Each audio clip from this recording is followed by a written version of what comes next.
ഇനി ഇനിയുള്ള കാലഘട്ടം എന്ന് പറഞ്ഞാൽ അവരുടെ ഡെസിഡിയസ് ടൂത്ത് മാറി പെർമനൻറ്റ് ടൂത്ത് വരുന്ന ഒരു കാലഘട്ടത്തെ പറ്റിയാണ്. കുട്ടികളിൽ സാധാരണ ചെറിയ പല്ലുകളാണ്, ഡെസിഡിയസ് ടൂത്ത് വളരെ ചെറിയ പല്ലുകളാണ്. അതിനെ റീപ്ലേസ് ചെയ്ത് വരുന്ന പെർമനൻറ്റ് ടൂത്തുകൾ വലിയ പല്ലുകളാണ്. അപ്പം ആ സമയത്ത് ആ ഒരു ചേഞ്ച്, അതായത് അതിനെ ഞങ്ങൾ ഫസ്റ്റ് ട്രാൻസിഷൻ എന്ന് പറയും. ആദ്യമായിട്ട് മുൻവശത്തെ 4 ഡെസിഡിയസ് ടൂത്ത് പോയിട്ട് അവിടെ പുതിയ 4 പെർമനൻറ്റ് ടൂത്ത് വരും, മേളിലും താഴെ. ഈ സമയത്ത് പുതിയതായിട്ട് വരുന്ന പല്ലുകൾക്ക് ഡെസിഡിയസ് ടൂത്തിൻ്റെ കളറല്ല. ഇപ്പോൾ പേരൻസ് അത് ചോദിക്കാറുണ്ട്, ഡോക്ടർ ഇവളുടെ പല്ല് നല്ല വെള്ള പല്ലായിരുന്നു, ഇപ്പോൾ കണ്ടില്ലേ മഞ്ഞ നിറത്തിലിരിക്കുന്നു, എന്തെങ്കിലും പ്രോബ്ലം ആണോ എന്നൊക്കെ ചോദിക്കാറുണ്ട്.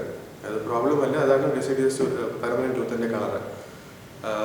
മറ്റൊരു എന്ന് വെച്ചാൽ പേരൻസിൻ്റെ കൺസേൺ, ഇത് വലിയ പല്ലാണല്ലോ, ഇത് മുഖത്തിൻ്റെ ഭംഗിക്കുറവുണ്ട്, ചിരിക്കുമ്പോൾ നല്ല ഭംഗിയുണ്ടായിരുന്നു, ഇപ്പം ഭംഗി അല്ല, മുഖം വളരും. ഈ പല്ലിൻ്റെ വീതിയോ നീളമോ വീതി ഒരിക്കലും കൂടാൻ പോകുന്നില്ല.